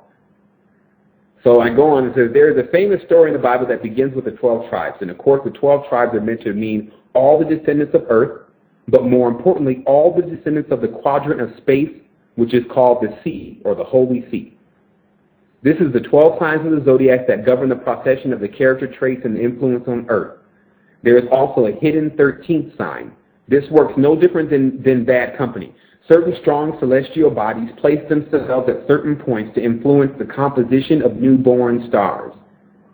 Although one can be influenced by a strong celestial body, just as they are influenced by their parents' traits at times, all things are within the power of the mind, and many discover their uniqueness beyond pre-programming. It appears also there is not just programming going on when one is on this dimension, but a level of pre-programming that takes place, because when a person is born, they have certain traits. And these traits, as they mapped out, are a product of where the person actually appears in that constellation and what the major systems in that area are of influence, which they call the animals of the zodiac. So as in Genesis 11, 7 through 8, it says something here that is really going to take the show to where it needs to be and where everyone needs to be in mind. Because there's something that takes place in Genesis 11, 7 through 8, that is something that when we all look at, it lets us have a clear picture of what's really going on. This verse says, go to. Let us go down, and there confound their language, and they may not understand one another's speech. So the Lord scattered them abroad from thence upon the face of the earth. Now, that scripture alone is accompanied when man and woman were all together, and they had one speech. Everyone understood each other. And obviously, in this state, it wouldn't take long for us all to discover exactly how to pinpoint the Most High's energy. Then, this God of the Bible, which is clearly different than the Creator at this point, goes down and confuses man. So, we have been trained to accept such things. And when you break that yoke, you see the deception. We have to come together as strong spirits and set straight the heresy and the limitation of our species by these beings that are not the majority, even in might and strength. A tiny atom contains the power of 1,000 ons. How many do you think are inside of you? They are countless. It starts first with knowing, and then you will gain exactly what to do. You will gain exactly what to do from the position that you're in right now. Meaning that if you think personally, because the gods tend to strike fear into individuals, and they think, well, you know, this God is all powerful. There's an atom that's inside of your body that is all powerful too, and there's so many of them; they're countless. So as long as we keep limiting who we are, of course, there's going to be someone there that's willing to reign over us and tell us what to do and things of that nature. But again, what's inside of us is exactly what's inside of them. We have to gain the ability of how to graduate and to use it, but that first comes with us accepting at least that main fact, that we have that same thing and not looking to it as it has something that you don't. This story is that of confusion. At a time literally marked when the God of the Bible decided that man had reached beyond his preconceived limitations in pure connection with everything and everyone. What could only be next could be, of course, total unity with the Creator. If everyone was on, like you could see that in the world right now, if we all spoke the same language, which is happening again, and we were all in unity and we were building together, meaning that we were talking and communicating, and that's it. We would reach the Creator in no time. And this is a very important, this is a very important moment to point out, as it is about to happen again. We are all beginning to speak one language once more. We want to be free and whole. We want the animals to be free and whole also. And most importantly, we want our planet to be free and whole. So what we are on the brink of, so what are we on the brink of here, I say? What are we actually on the brink of? Will history repeat itself, or will we be much more prepared this time? There's a lot of evidence that history keeps repeating itself. However, the state in which mankind is in now, like I talked about in the book, I'm sure they say every single previous existence got utterly eradicated, but how do we really know? There could be, and it shows a lot of evidence of that there's a point in existence where many people go into ascension before the cleansing process that the earth goes into. That time is actually now, and what we're doing is we're removing the things that would allow us to wait or to manifest the reality of destruction for us to get the power back to manifest the reality in which we choose, not what someone else is telling us. I said the danger they face of the common language. This is the danger the elite face of the common language, which has now become the computer. Is everyone is now available to see that we have all been told the same story. No matter how much we have been told it is different, special, or unique to our particular chosen race, it's not true. Right now, with enough Google, MySpace, Facebook, and everything, we see what everyone's talking about, what everyone's blogging about, what everyone thinks is the truth. It's all the same thing. No one's chosen in that group. Basically, there's no one there that has some high level of difference from the other person. So we find out we're all the same. So I'm going to finish this off here very briefly. I know we have 37 minutes left. Son, do we have anyone that's called in or in the chat, just so that I don't ignore them? Yeah, we do have an individual in the chat room, area code 254. If you have a question, you have to put your hand up by pressing 1. So, and also anyone in the chat room, any questions, just type it and we'll put it in the queue. Okay, and what we'll do is we'll see if that caller goes ahead and press 1 if they want to call in, but we'll take those questions around the last 10 minutes of the show, if I don't finish this before then. And also, if anyone is logging on, you can go to www.matrixunderground.com. That's where all of this is already documented, and you can read through it much later and at your own pace. And also, our website is www.resistance2010.com. That is where we are hosting the social network currently, and there's a plethora of information there and a library there also, thousands of books. Actually, there's hundreds in there now, but that'll allow you to understand more of what's happening, and that way you don't have to take anyone's word for it. You can go and do your own research with the actual documentation. Finishing off here, I say the danger that they face with the common language of the computer is that everyone is now available to see that we have all been told the same story. No religious story is played more than the crucified Savior story, the death of the enlightened man or human. This is the birth and death of an externalized God who is ever masquerading around as the creator, but is yet to fully comprehend his endless potential. Meaning that as long as we're looking to something else that is in the state in which they're showing us that this is what we're supposed to be, we'll never understand the endless potential of the creator. I said, let us examine some similarities that exist across the board. One shall rule over 12 is their concept. Jesus over 12 disciples. Serpent over all mammals. Notice how there is no snake in all the animals of the zodiac, but it is one of the most revered animals in ancient lore. There's 12 disciples, 12 tribes, 12 months, 12 judges, 12 patriarchs, 12 princes. 12 princes. You have Ninus and Semiramis. After the zeitgeist, many believe that the whole story itself is astrological, but it is much more than that. And seeing it as such takes one even further away from the truth. When millions of people believe in something, it has enough strength with that alone to manifest from the ether. After the movie Zeitgeist, many people looked at the Jesus story as simply just a chronological, astrological event. But it is a lot more than that. They did crack the surface on certain things as far as symbolism, but these beings are very much active on the dimension. It's not just some astrological readout. I said, so the story is, in itself, it's one that many attempt to emulate to raise themselves as gods. Because this is a prototype that many people are familiar with, and it's also in the astrological signs, many men use this particular method to deify themselves, to say that they came and risen and were persecuted, etc., and use the same prototype and then just change the name. If they can find willing vessels to worship and believe in, they can live on in a person's mind and be just as real as me and you. It is a fact that the entire matrix exists within the mind. It is very real. The term illusion should only be used to determine if whether you are awake or asleep in the experience.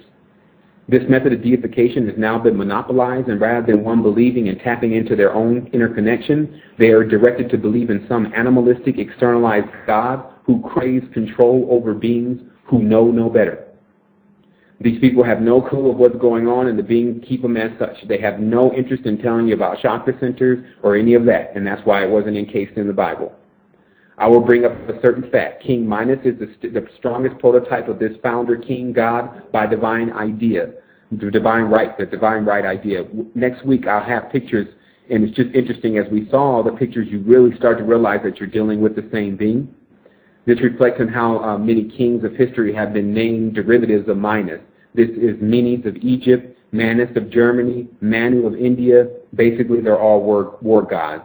And it talks about in the Hebrew about the Hebrews in the Bible. They wanted a king.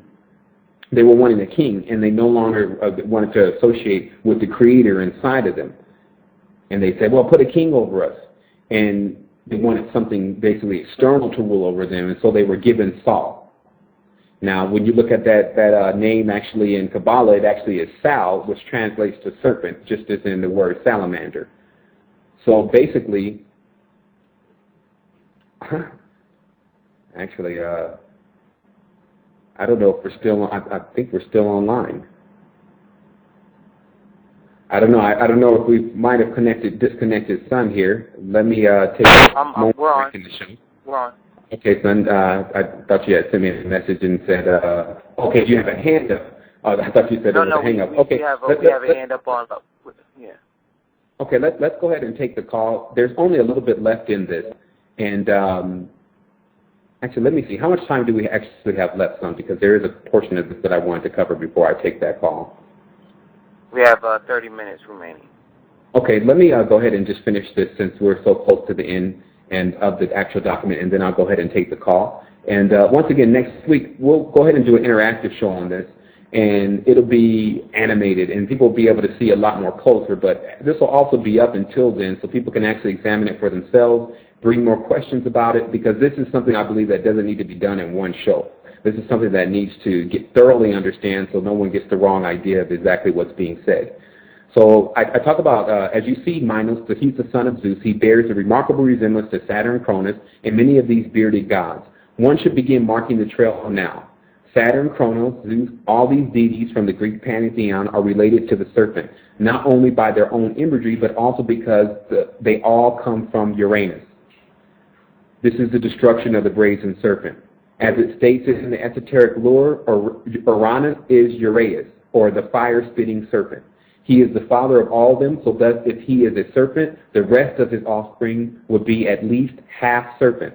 This is by far not enough time to explain Io, Abraxas 365, the gods that go by the symbol of the rooster, and how Jesus Ben Panther relates to all this. I will state, as I always do, to say every serpent is bad is just as silly as saying all men are good. Christianity, however, has some of the heaviest ties to the serpent, but represents itself as having nothing to do with the serpent.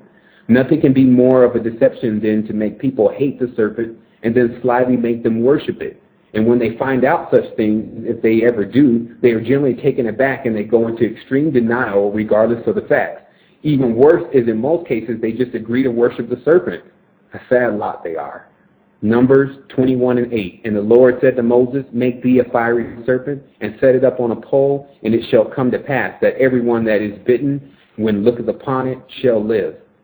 Moses is instructed to raise up the Nehushtan, or the brazen serpent, or the copper serpent, or the copper snake, so all that look upon it can be healed. Silently, this is the entry of Jesus, as he would in many books later be raised upon a tree for people to look upon him and be slaves. But of course, all believe in Jesus has no relations to the serpent. That's what they love to say. All these people that believe Jesus say no relation to the serpent. That's false. And it only exists in the belief systems of those not in the know. The pew writers that never examine what the priests are up to and whence their power comes. They are just as dangerous because it is their energy being used to fuel the war that is not so silent but taking place on the opposite side of the globe right now. In addition, Christianity continues to pretend that it is in no direct offense to other belief systems and their corresponding gods. They tell their members that they use a gentle method of conversion. In the meantime, much worse things than the Crusades are taking place on the spiritual world, as any real adept has seen the deepest magic books are riddled with the names of Jesus as the source of energy to powerful spells. This is the cult of Isu under the logos of Logi, IHS, and Enri. Revelation ends with the new Zion, in which the so-called elite are chosen and raised into the sky, into a new Jerusalem that sits above earth. It is from this location they imagine they will watch the chaos and torment that was prophesied about earth. Of course, it has been prophesied by them and also conducted by them, acting in place of their God. They have already proclaimed he acts through them, but in all actuality, it's really them, just like the Pope.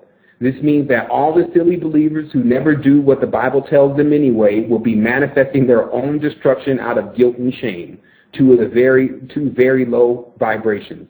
This prediction is not overturned. If this prediction is not overturned, in reality, it is Agenda 21, depopulation. There's a one missing here. Praying and worshiping for horrible deaths they are.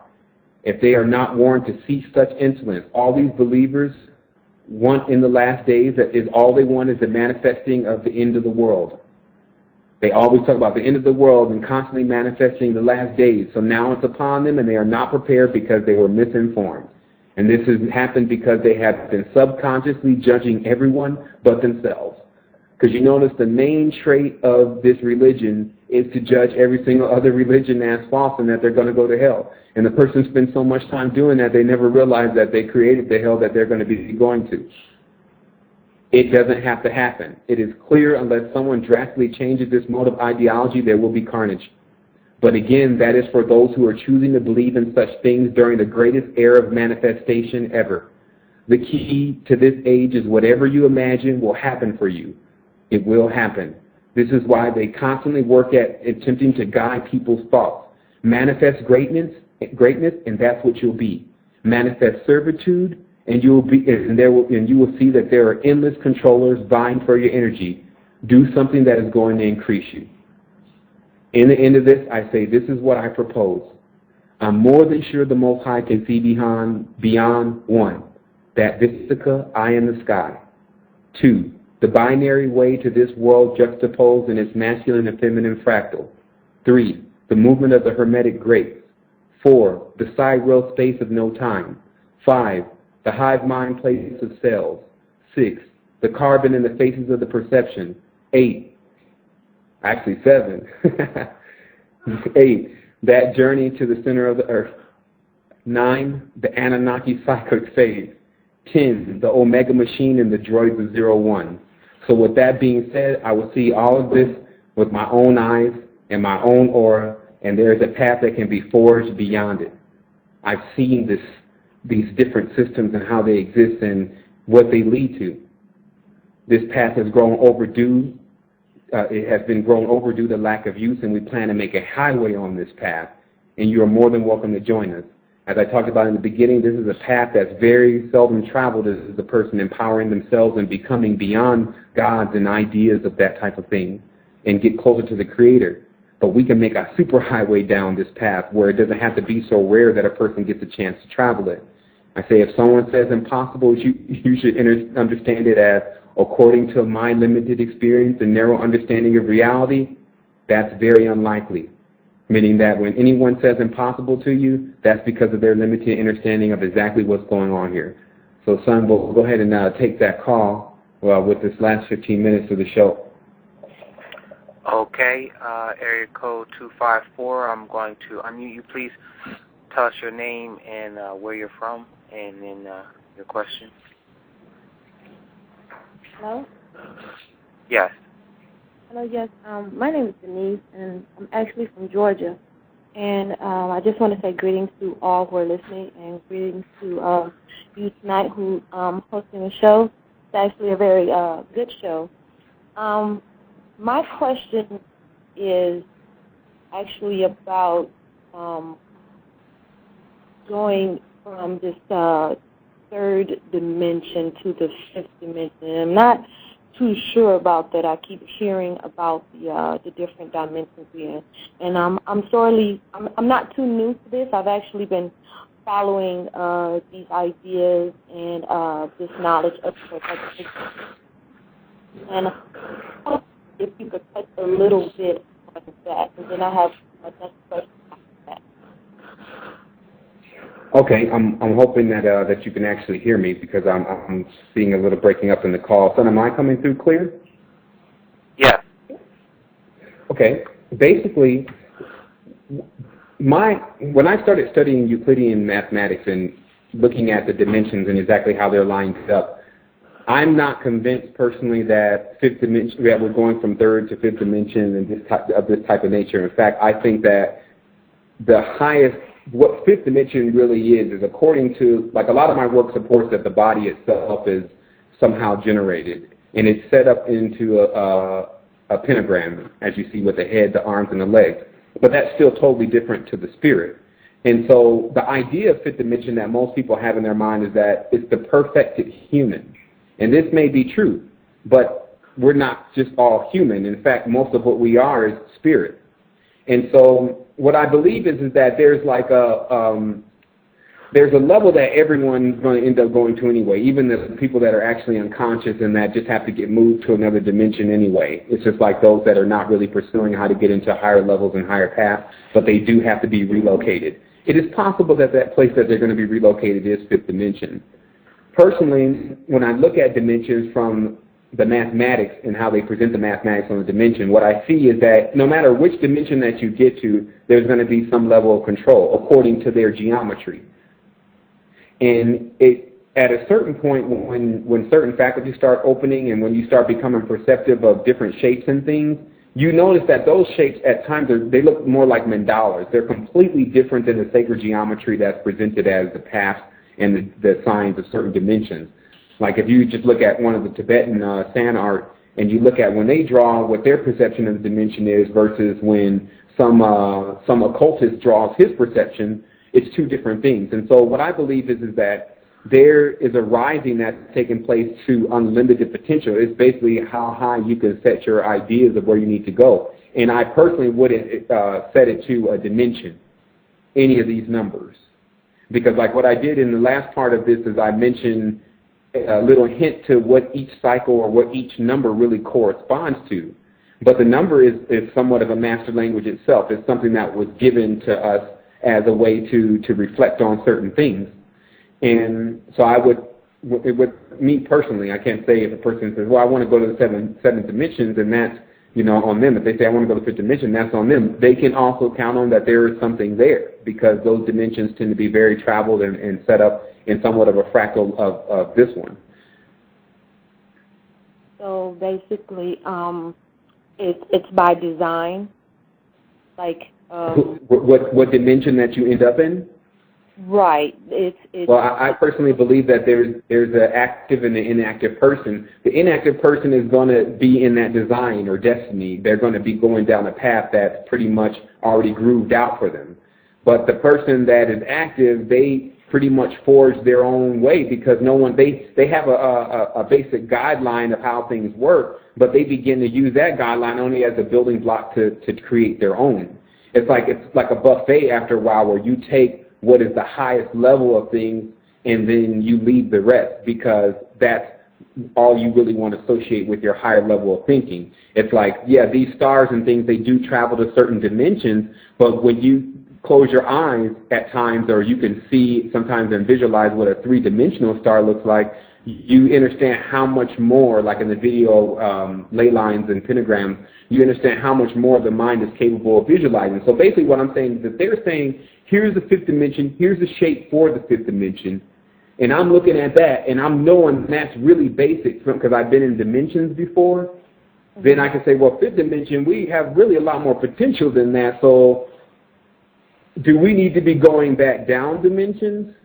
You see what I mean? It's like there's dimensions, there's planes, there's expanses, there's abyss. What they're using is one term to determine whether you're going to go up or down. But it was to my understanding that dimensions meant you were going lower.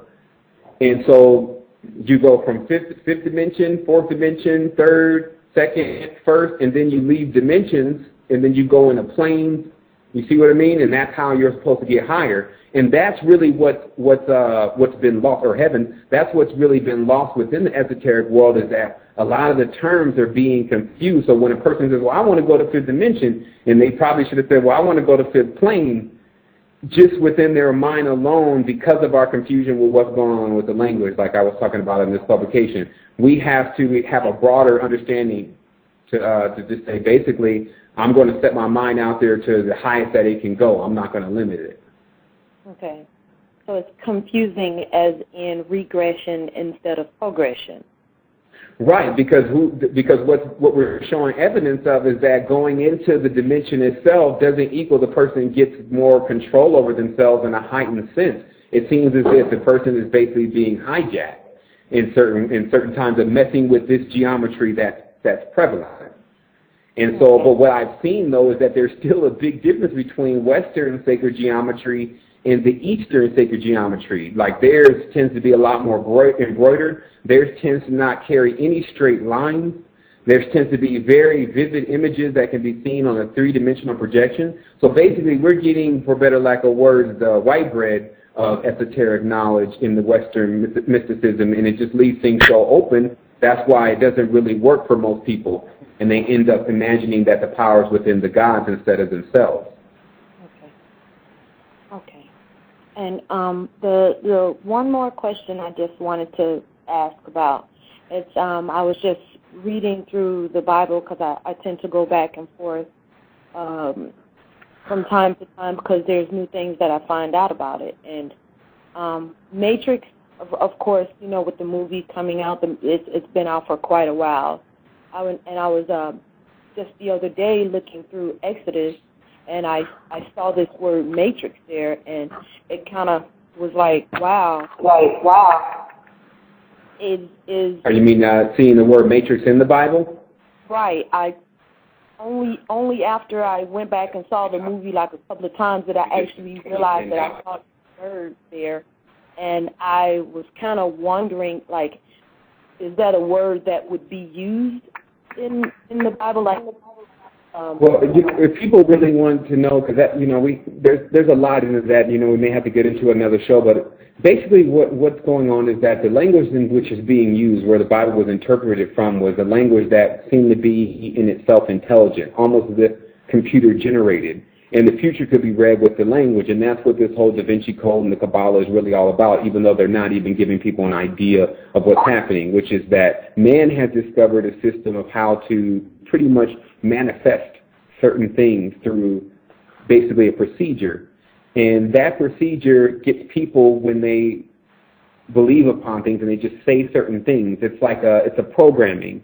And that's really what you're looking at within the Bible, is that what they were discovering is that it had things of the future in it that obviously the computers from the future could put together.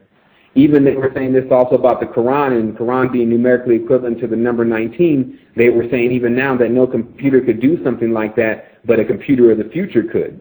So basically, when I look into what they're really doing in the Kabbalah and what they're doing with psionics, which is the projection of the mental strength by using a certain type of external device that can strengthen your actual idea, they are fully in control of mastering the dimensions through their mind, or what's called a mastermind.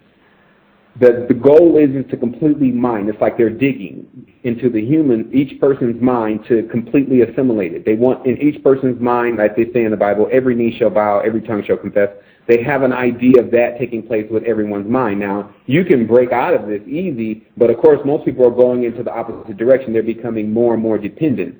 So the moment that they have to, because they're depending on their thoughts and everything now, it's no originality. They're depending on the icons.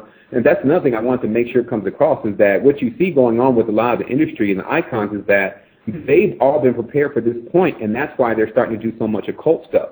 Like all through their history, yeah, you could see a little initiations and things like that, but never this strong. But right now they're leading masses of people, individuals like Erykah Badu, leading masses of people into occultations and the Crowleyism, which is, you know, the worst kind of Satanism. So understanding a lot of this stuff comes in degrees. And what we're really faced with at this point is rearming ourselves real quick with the knowledge. But the main thing for us to do is to get present really fast, to treat this as it's actually important, because that's what actually makes you go and get the right type of knowledge that you need to get. And then from that point, the Most High really does the rest. It knows how to bring you to the people and around the things that you need to have and get rid of the certain things, because that's really what happened with me. I was deeply in error in my understanding, and I was willing to accept that and also to relinquish the power in which I had gained through that in order for me to get the power that was exclusive to what's inside of me, which is the only way that a person can really connect with the Creator. Okay. Well, I thank you for your word. Thanks a lot for calling in and with the great questions. I'm going to mute your phone now, and we have 12 minutes left and one more caller, I think. And I'm going to unmute your phone. Just state your name, where you're from, and your question.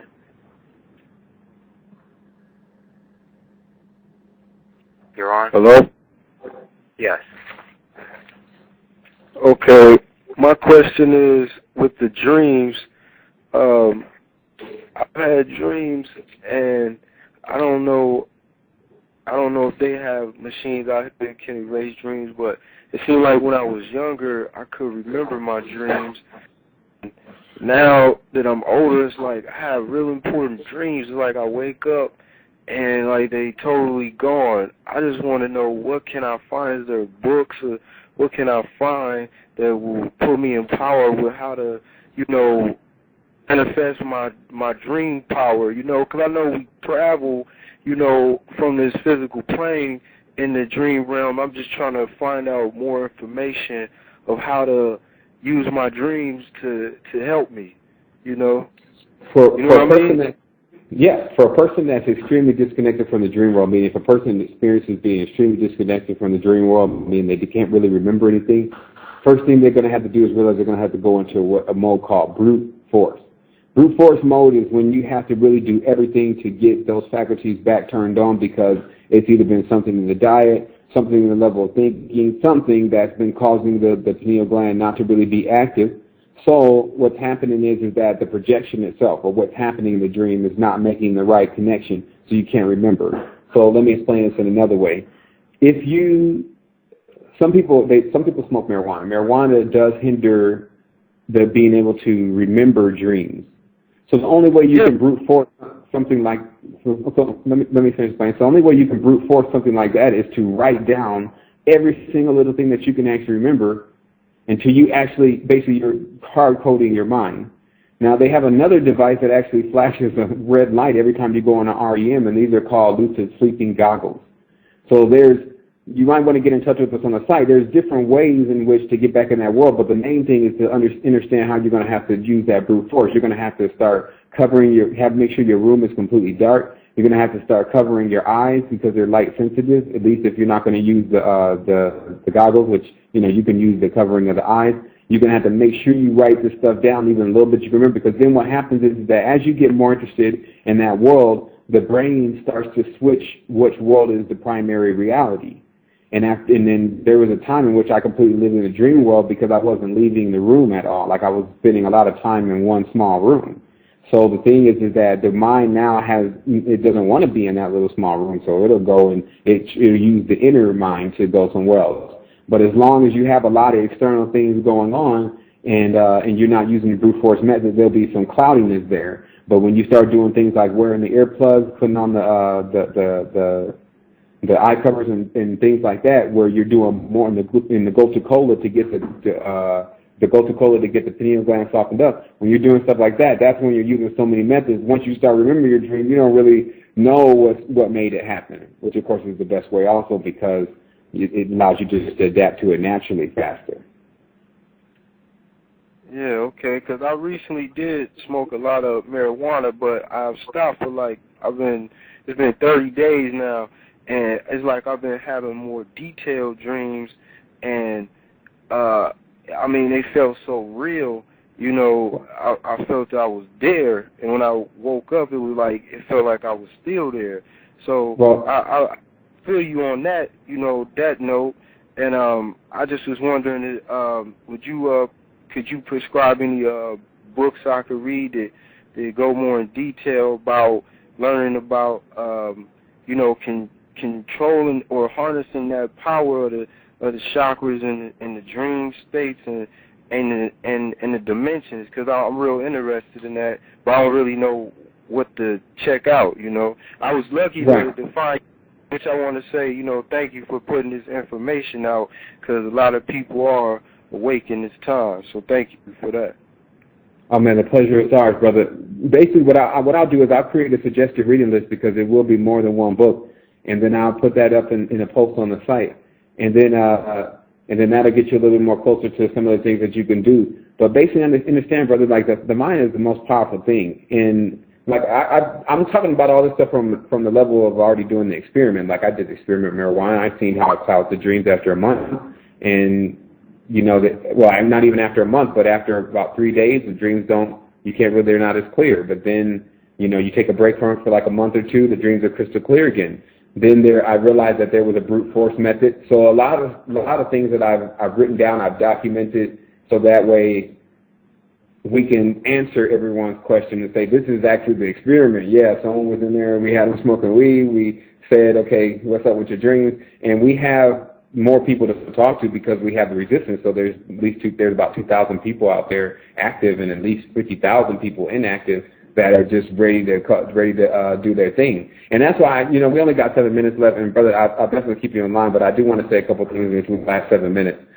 I really want to say that this is all about. This is all about the youth. This is all about offering something that is such in high demand for the minds that are coming into this world. It's like, what will we really do if our kids get old enough and they have this kind of foolishness, like what I was just explaining today with this whole Jesus Cristo? But if this keeps going on, it's always going to keep the mind limited, like David Icke calls it, the prison religions. If this keeps going on, then there's never going to be any true potential in our reality. We have amazing inventions. There's no reason why we should have population situations or anything of that nature. We could build places in the sky if we really were doing what we were supposed to doing. That's what people need to really understand. They're just these people have no solutions anymore. They're like I said, they're like one on the movie Night. They have one way of doing things and they don't know any other way, and it's now time for them to move out the way. And there's no one that can do that besides one, the mental power. Like we don't have to march anywhere. We don't have to do anything of that nature. The mental power of everyone understanding exactly what they can turn on and exactly what they can do is what starts to spread everywhere, and that's the only thing that's going to change stuff. The only thing that's going to change stuff is that everyone knows, and you got to keep telling them until something that they hear, something in particular, is what rings for them. And they're like, okay, actually, man, I want to know more about that. Don't think it's going to be the first thing, and don't think it's going to be what you even were interested in, but you just have to keep letting them know, because as far as the collective, as the humanity is concerned, that's our only hope. But it's good that this mission is twofold. You can still work on yourself, which is what's required first. Before you try to do things for others. Work on yourself and get yourself enhanced. And that's what's really available on the site. It's not just what's going on, but also the solution to what's going on. So I'm going to let Son go ahead and take us out of here, or tell us how much time we have left. And but we have 4 minutes. 4 minutes left. Okay, so we have 4 minutes remaining, and I definitely wanted to say thank you to all the members of the resistance that have contributed to the resistance and helped us stay intact. And we're definitely ready to roll out more. We got the new book coming, and we definitely have another thing bolting onto the Matrix Underground with allowing it to flourish. And even we're working on a way to actually pay resistance members by giving them a job so that they can spend most of their time studying and doing what they want to do, and then just a little bit of time on the computer doing something very fast, and then they can go back to work again. Or go back to work on enhancing themselves, not working for someone's boss. So that's really what we're doing, and I think that this is totally different than anything I've seen presented out there. And as I always say, if you don't see the portal, be the portal. And that's what this is really all about. We're coming together, we're alive, we're active, we're saying it like it needs to be said, we're not afraid. Death is but the entrance. And I'll tell people this because that's where their fear lies within all this stuff. Oh, if I say the wrong thing, if I do the wrong thing, I'm going to tell you something. You can't live like that. You can't live in this world always afraid of what's going to happen and these elite and their money and their collapses, and that's all that's built for. But when we come together and we show that we have that spiritual power back intact, watch how the Most High comes through, because it's been coming through, and that's why I'm being allowed to speak. People are being allowed right now to hear things that were never really heard before. It may take a little time to digest, and sometimes I may not present it as well. Sometimes I may be a little bit aloof, because it does take a lot to be contemplating this stuff and still remain in this level of thinking, and even being able to talk sometimes, because you're constantly getting your mind blown. But I'm here, and I'm here for everyone else that's in the resistance, because that's what we all are. We're here together. So I'm going to go ahead and take us out and send a wholeness and balanced vibration to everyone.